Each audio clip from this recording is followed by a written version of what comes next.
Good evening, Ash vs. Evil Dead fanatics. My name is Joe, and I'm here with my good friend Ben, and tonight we're going to discuss the first season of Ash vs. Evil Dead. I am super excited about this. It's going to be groovy. So, in a nutshell, for those who are not familiar with the Evil Dead franchise, it all started in 1982 with Sam Raimi, Bob Tapert, and Bruce Campbell when they had put together funds to make a film called The Evil Dead, cashing in on, at the time, a good way for a young filmmaker to break into the industry was to do a cheap, gory horror film, which actually came from a short film that they had made earlier to raise money called Within the Woods. That's kind of hard to find, but it's very much Evil Dead. Well, they put together this film, and Within the Woods, and then they actually had a showing of it in in their part of Michigan where they're from. Was it just like a short? Yeah, it was probably about a half an hour film. Okay. And so they did at a high school. They did a showing of it, and that attracted investors, a lot of local investors, people who owned car companies and textile dealerships and things like that, put money forth to make The Evil Dead, which they ended up filming in Tennessee under very grueling conditions, extreme heat. Several of the actors eventually, were done with their principal photography, but they still had to do pickups, so they had a lot of production people dressed as actors and characters, what Sam Raimi and Bruce Campbell term as shimping, and from Shimp from the Three Stooges, sort of replacing Curly. And the first film, actually at the time, was so extremely gory that it was labeled a video nasty in the UK, one of the many horror titles that couldn't be released theatrically or in home video or on cable. The film it played at many festivals, but it probably would not have been successful had Stephen King not seen this film. It's his quote on the original film poster that says, "The most ferocious horror film I've seen in a long time." That kind of secured its cult status and gave Sam Raimi a career. Of course, Sam Raimi went on to direct films like the original Spider-Man trilogy, Oz the Great and Powerful, Darkman, one of my favorites, as well as the sequels. And so where did he end up seeing it? Where was he exposed to it? So that actually made it becoming a success. Stephen King? Yeah. I think Stephen King actually saw it play out of competition at the Cannes Film Festival. If it wasn't the Cannes Film Festival, it was probably like New York Film Festival or something like that. I mean, this is years before Sundance and Slam Dance and things like that. And in 1987 was the sequel, Evil Dead 2: Dead by Dawn, which is my absolute favorite because at 13 years old when I saw this film, which was about 2 years after it came out, I caught it on HBO one night, didn't see the titles, didn't know what I was watching, couldn't tell if it was a horror film or a comedy, and I ended up finding out through the old TV guide, because this was before digital cable, when it was going to come back on so I could re-record it, and just fell in love with it. Never saw a film use camera techniques like this film, and of course that led to the 1992 third film, Army of Darkness. And just a real quick thing on action comedy, that's something that's common right now, but for comedy and horror weren't something that was necessarily seen a lot. You didn't see a lot of that. The first time that I personally saw it, I think, was of course this. But beyond that, maybe in Scream or the Scream movies, where you had a little bit of that. Humor, yeah. I mean, horror comedies had existed, but not in this way. Not as much. They were mostly docile films like Saturday the 14th Strikes Back, or Abbott and Costello Meet Frankenstein, The Cat and the Canary, things like that. Arsenic and Old Lace, which had elements of horror, but this was the first time that you had a full-blown horror film that also had a lot of Looney Tunes and Three Stooges style slapstick. Yeah. Which makes sense because Sam Raimi and Bruce Campbell grew up with the Three Stooges. They grew up with Looney Tunes, and they making short films in high school. They would employ a lot of that slapstick humor.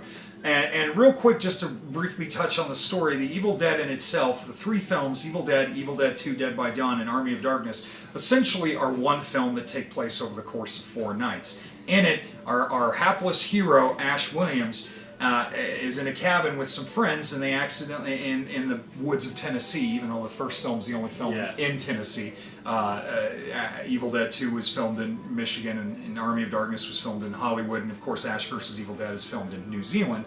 just like other Sam Raimi shows, Hercules, Xena, Jack of all trades. Real quick, so when they filmed the cabin scenes in season 2 here in Evil Dead, Ash vs. Evil Dead, is that in Michigan or is that? No, or is that's that all filmed? in New Zealand. Oh, it is. Yeah, they recreated the cabin Okay. almost to a T.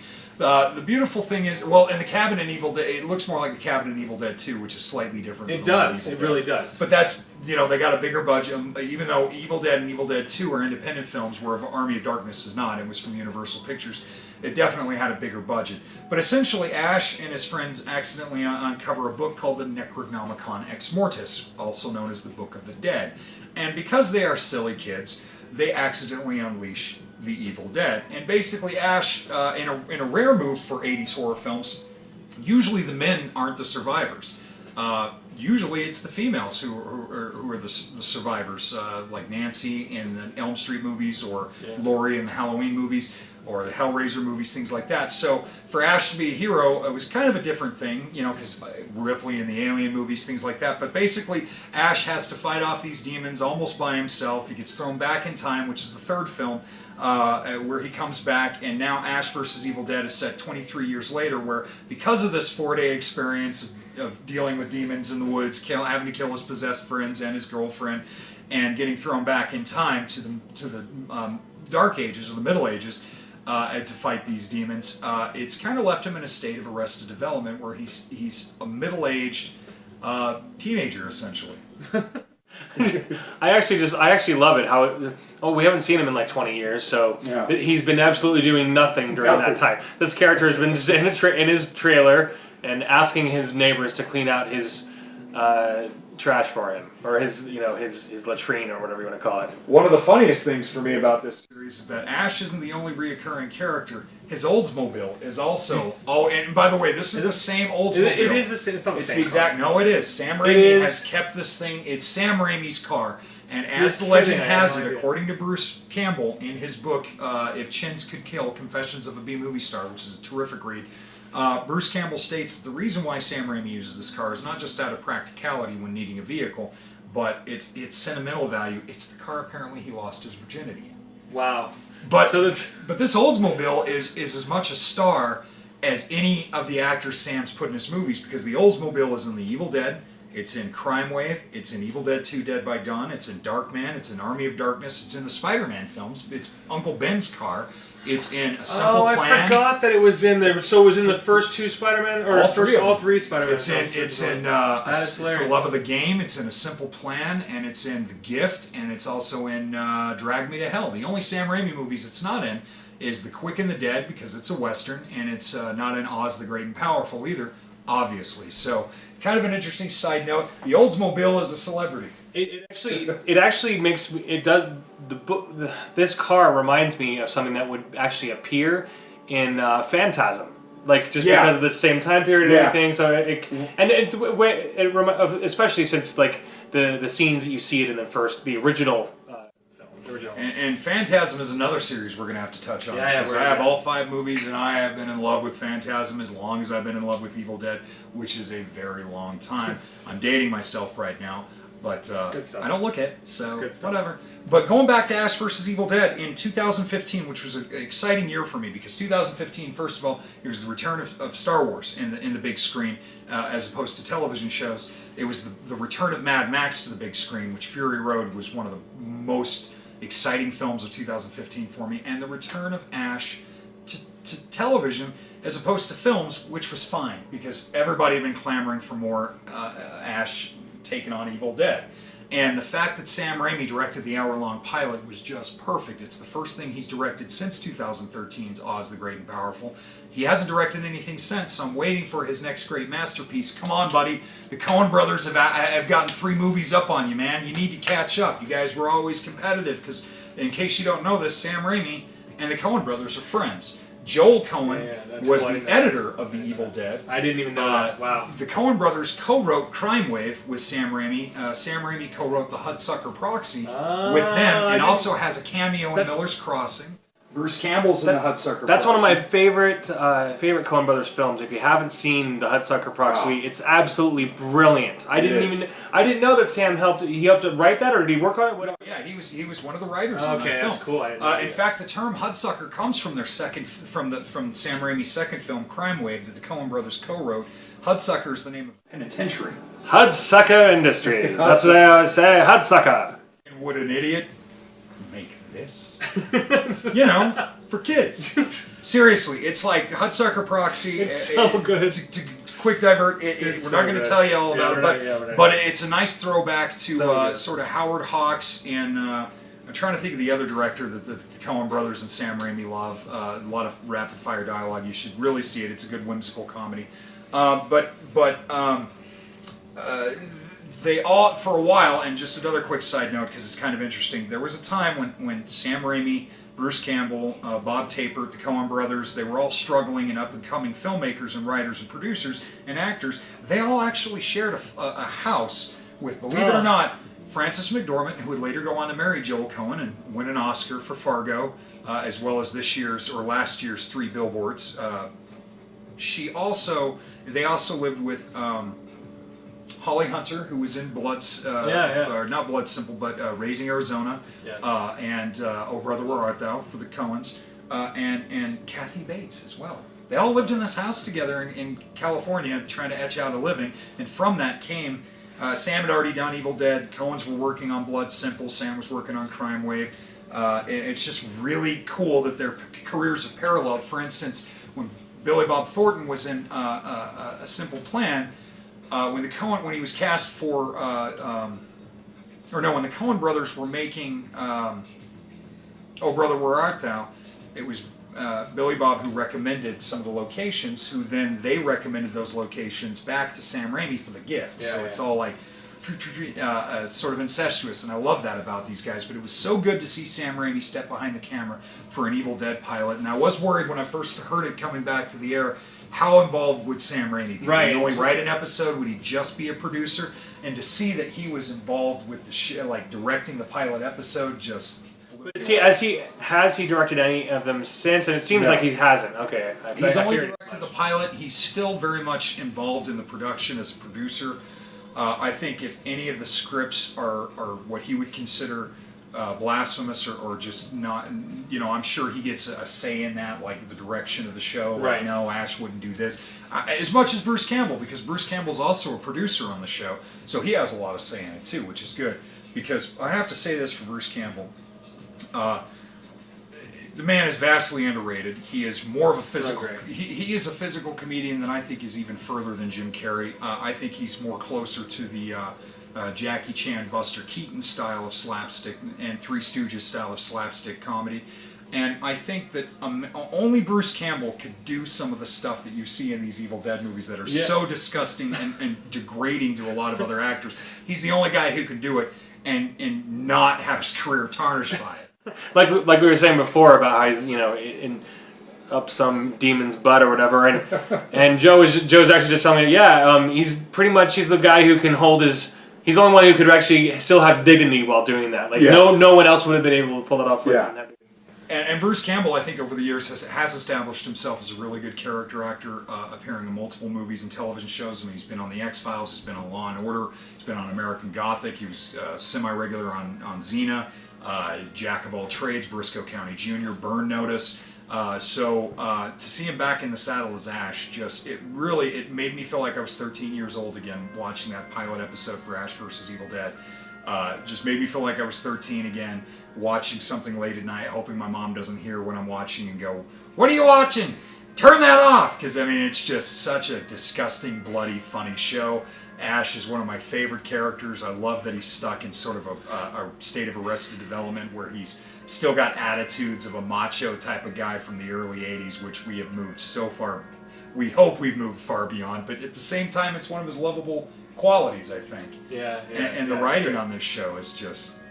It's great. It's great. I mean, it's as we were looking on IMDb before. I mean, it's like 8.5. So, I mean, people are liking it. So hopefully, all of you who like the show too, support it, buy it, purchase the DVDs, because I think this season 3. We're not sure if we're going to get a season 4. I don't know. I mean, everything's up in the air there. So it's one of those things. Real quick, side note, if you had a chance, since you were talking about Sam Raimi, if you had a choice of him doing any property, whether it's a property we already know, hopefully it's a property we already know so we could kind of get ideas, but if just what would you choose if you had a choice for Sam Raimi to do as a film now? Excellent question. Right now, honestly, I would love to see Sam Raimi's The Shadow. Now, Sam Raimi was originally, when he approached Universal, or when he had a contract with Universal that was the films Darkman and Army of Darkness, he actually had pitched The Shadow, which is a pulp character that he absolutely loves, and I absolutely love. But he wanted to do it as an R-rated film because The Shadow is really not so much a PG-13 character. Yeah. Universal kind of said, no, we don't want to do that, so he created Darkman as sort of a Phantom of the Opera, Shadow-esque R-rated superhero. And so that's the reason that he did. Okay. That's why Darkman exists, and I love Darkman. It's my favorite comic book movie that's not based on a comic book. It did launch various comic books from Marvel's adaptation to Dynamite Comics' ongoing series to its crossover with Evil Dead, but Russell Mulcahy. And wasn't that Liam Neeson, Darkman? Yeah, Darkman. Liam Neeson. I bought the Scream Factory release back in 2014, and it did mention on the package that it had an interview with Liam Neeson. It did mention that it had an interview with Frances McDormand. And then, surprise, Liam Neeson. And the beautiful thing is I thought it was one of those films that Liam Neeson, who at the time was still an up-and-comer in the U.S., in Hollywood. He'd been in films like Mute Witness and Next of Kin with Patrick Swayze. This was his first lead role, which in these interviews, he's talking about how he is so grateful because Darkman literally made his career for him. It was his first lead role. He actually says that he is very proud of the film and loves when people talk to him about it. So that makes me happy because if I ever met Liam Neeson, I might mention Qui-Gon, Oscar Schindler, all the magnificent roles he's played, Rob Roy, things like that. But for me, it's Darkman. Darkman is the film that I fell in love with that actor. I had no idea that he actually had a steam with that. I thought for sure it was because I mean there are moments where you can kind of tell he's just getting used to kind of acting. There's a few rough moments in that film. Working out his American accent. Yeah, or just working out some stuff, which is fine. I'm not trying to be critical here because that's not what we do. We don't. Well, and he actually did, and I thought this was interesting too. One of the questions they asked him in the interview is, would you work with Sam Raimi again? And his response was, I'm surprised I haven't. He's still waiting for Sam Raimi to call him to be in another movie. So, Mr. Raimi, I think you should call Mr. Neeson, and you should throw him in another movie. What's going on with that? Because that would be fantastic. In fact, he could be Lamont Cranston, The Shadow, and that would make me happy. Now, The Shadow did finally get a release in 1994 from Universal by director Russell Mulcahy, who also directed the cult film Razorback, the Australian horror film, as well as one of my favorite films, Highlander. But Russell Mulcahy's version is very accessible. It's very good. In fact, it's very much like it was a bomb back in its day with Alec Baldwin as The Shadow, but it was very much, if you watch it now, it's weird. Films like The Rocketeer from Joe Johnston, The Phantom with Billy Zane, and The Shadow with Alec Baldwin from Russell Mulcahy all have the sort of formula that Marvel's doing right now with the action comedy, a lot of humor. Yeah. And it's funny, in the 90s, nobody cared about those movies. They were all big bombs, and I love them all because I love pulpy 1930s, 1940s heroes, even though The Rocketeer came later, but it's set in that era. But you watch them now, and it's like, how are these not successful? And I absolutely love Russell Mulcahy's Shadow, but I just, ever since hearing that Sam Raimi wanted to do The Shadow, I've always wanted to see what his version of The Shadow would be like. It's been 24 years now since the Alec Baldwin film. It's okay to do another one, and I would love to see, to answer your question, Sam Raimi's take on The Shadow.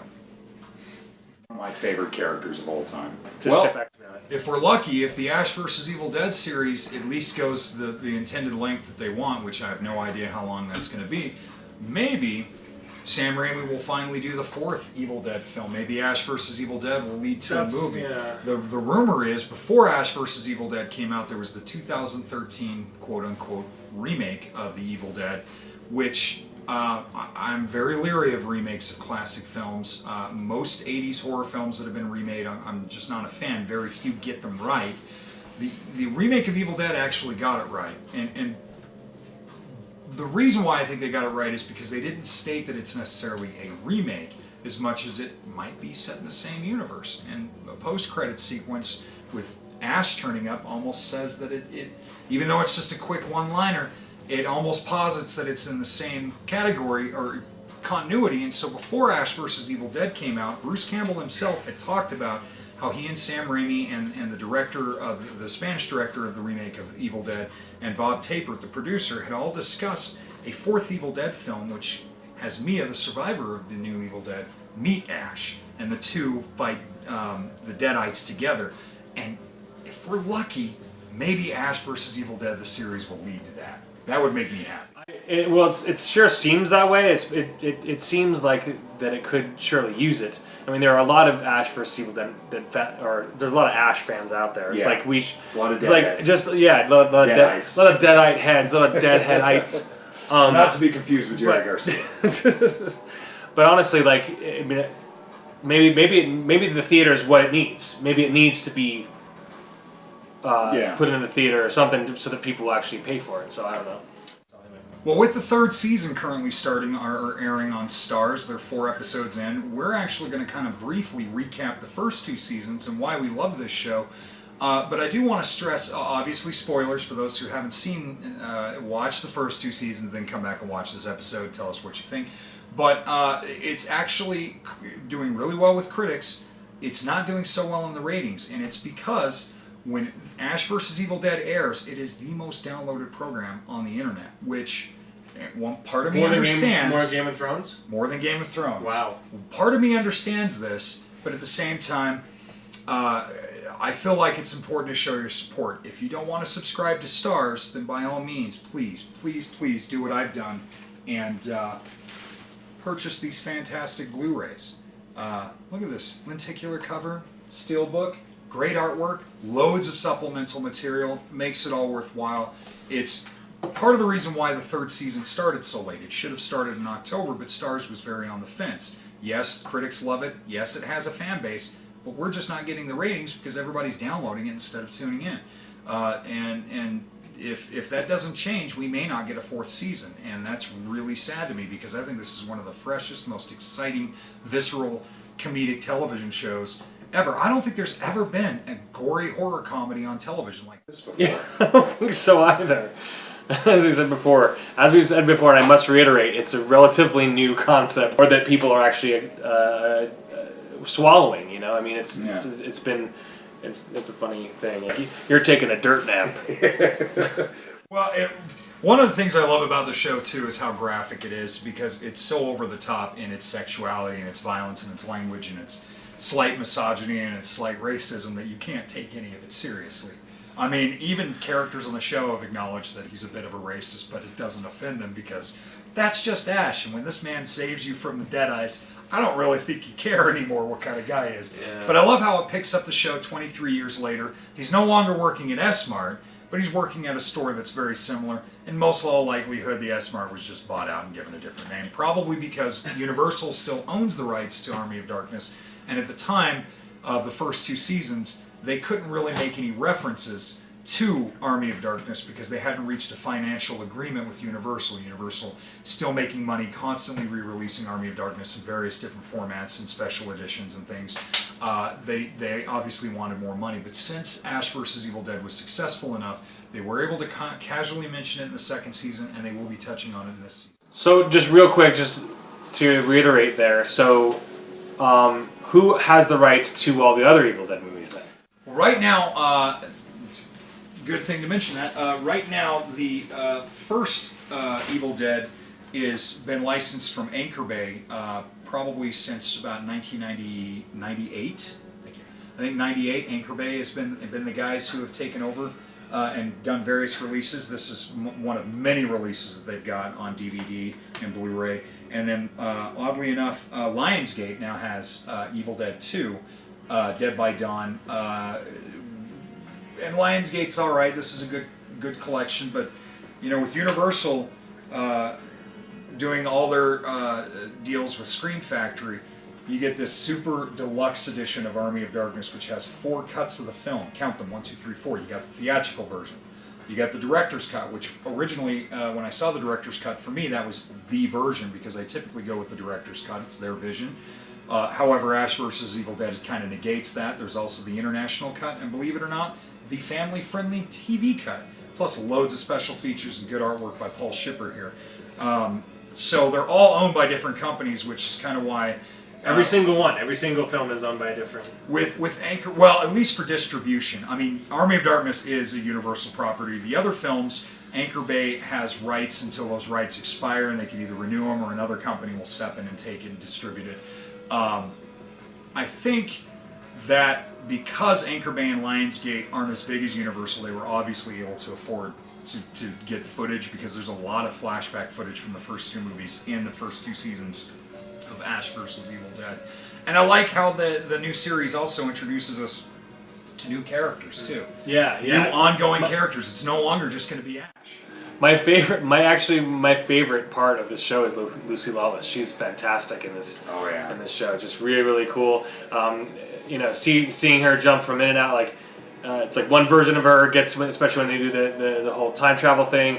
Spoiler alert! And they do the whole time travel thing at the end of season 2, I believe, and it's really cool, kind of see. So it's really cool to see stuff like that happen, where you see someone play both sides. She decides to become this good person, then it's evil right away because it's a different version of herself. Yeah. She's a world class actress. Well, and for me too, part of the fun is that Lucy Lawless and Bruce Campbell already have a working relationship because of Xena, and all the years that Bruce was on Xena as the I forget his character's name because I wasn't a huge I forgot fan. that he was on He was Xena. the King of Thieves. I forgot that. And his partner was Ted Raimi, Sam Raimi's younger brother, who was also in Darkman and in Evil Dead 2 as evil Henrietta, the aunt who's buried in the cabin who comes to life, which Ted Raimi also recently replayed that same character in Ash vs. Evil Dead Season 2, as well as another character in Ash vs. Evil Dead Season 2 where he played Bruce Campbell's old best friend, who's now a bartender and a complete drunk. And so just all these little incestuous things. Again, it's like this whole network that Sam Raimi has created. Well, another aspect that's really cool about Ash vs. Evil Dead is Joseph LaDuca does the music, and the opening theme is very reminiscent of the closing theme to Evil Dead 2. Joseph LaDuca also scored the original 3 Evil Dead movies, although Danny Elfman did the March of the Dead theme for Army of Darkness, but the rest of the music was by Joseph LaDuca, who...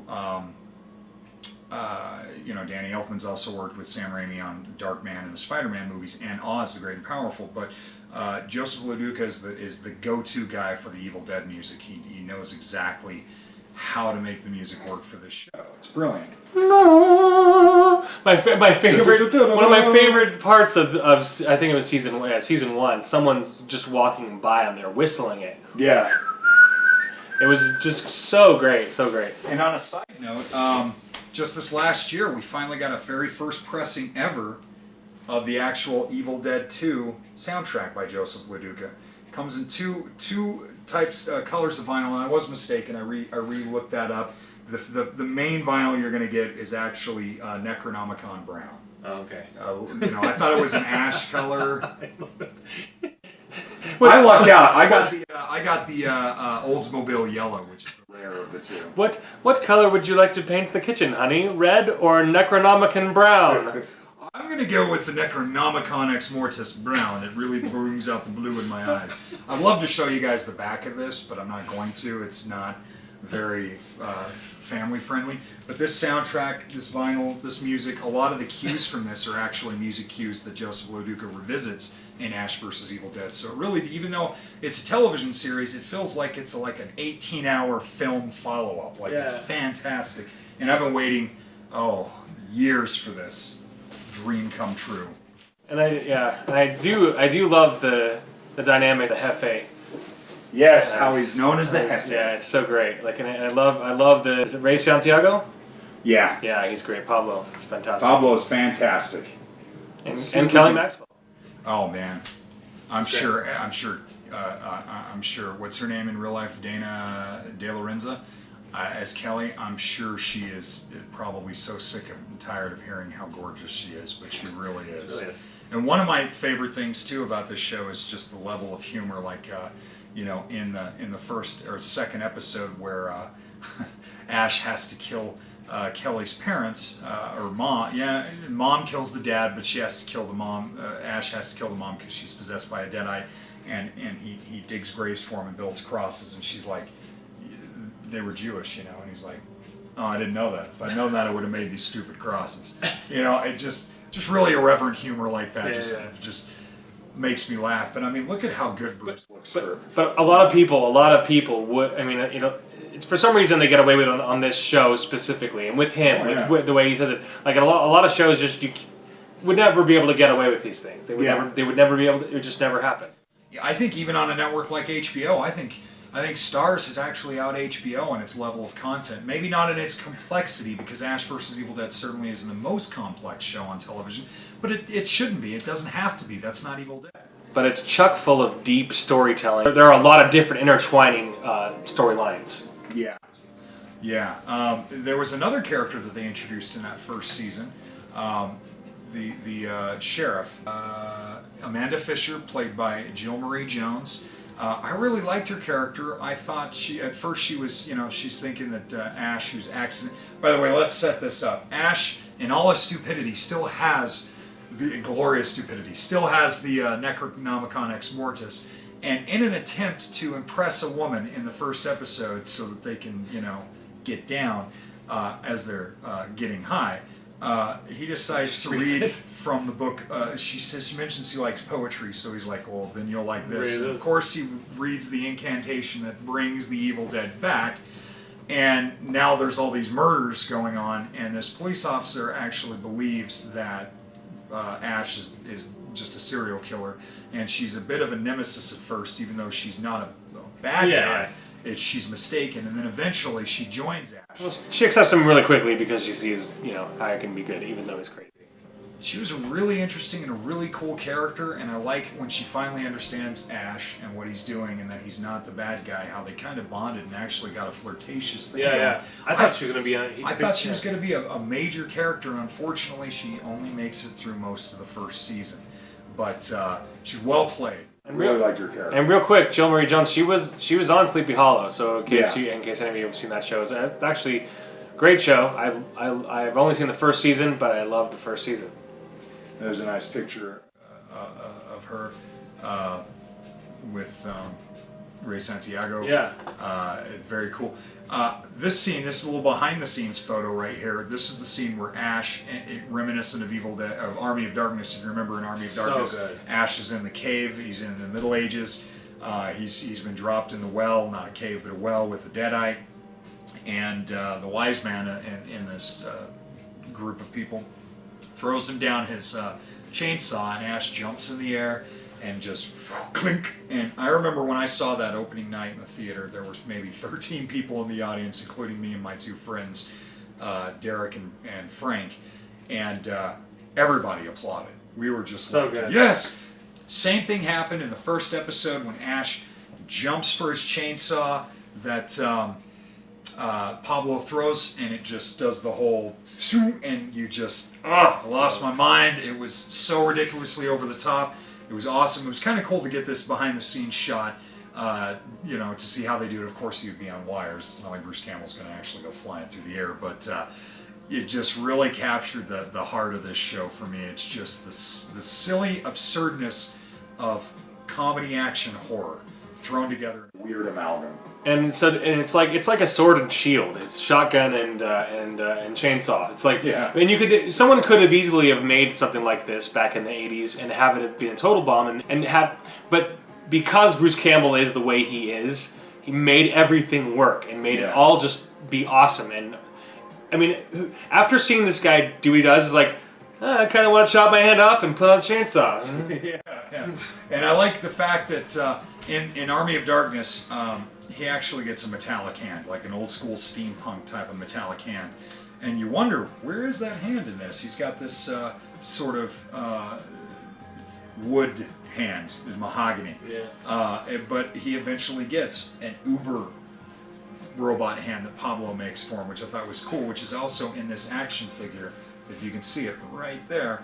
By the way, these action figures from NECA, you should buy them. They're the bomb. Look at the detail in this. Look at this face and tell me that's not Bruce Campbell. Other action figures you buy, you're like, it vaguely looks like that guy. Like, I bought some of the Man of Steel figures and they vaguely look like Henry Cavill, but the detail of these NECA figures are just amazing. So something out of my personal collection I just thought I'd share with you. But I also like how they've taken the Deadites in this season. They're more than just possessing people, which they do, but now you actually get to see some of these evil demons. And what do you think about these guys, man? That's the only thing really I'm missing, by the way. Yeah, they were really cool. Just very threatening and very scary. And now it's like they have the technology to like, so they and you can see in a lot of certain shots where it's like, okay, that's a piece of rubber or whatever that's just sitting there, and they're able to manipulate it, etc. But it's great to see that they're able to use both things. And of course, with making of Walking Dead and all that stuff too, I actually spoke with several guys who had worked on Walking Dead and when I was out in LA last time, and they had said the same type of thing. It's the best of both worlds because they're able to use practical they love it because they're able to use the both of it, and that's what's happening right now with effects in general with this type of thing, with the zombies, with evil demons, that type of thing, where they're able to use real stuff, real practical effects in conjunction with it. Man. Well, yeah. Well, with everything that's happening, it happens all the time now with everything. The point is more specifically to this, just seeing, you can see, and we're able to tell where the CGI is, etc. But it's great because they're able to splice it with the real stuff. So yeah, I love these. These demons are great. I thought it was cool too. I like how there's. Let me show you these creepy children. Just again from the collection. A lot of filmmakers now that are men of certain age, they grew up roughly the same time we did, and they liked the practical effects. Some of them don't age well depending on the movie, but it got to a point where I think CGI was just sort of taking over just about everything. It was nice to know that in films like Lord of the Rings and Phantom Menace, that they were still using modeling effects. Even some of the later James Bond films were still using modeling effects and practical effects, but a lot of films had just gone way too CGI. So to have people like in remaking The Thing and Ash vs. Evil Dead and The Walking Dead to use CGI but also practical effects, because practical effects and in-camera effects can bring them up a little bit more realism to it, which is always exciting. Just want to send a quick shout out and thanks to everybody for joining us. This is sort of the end of our part one of our Ash vs. Evil Dead discussion.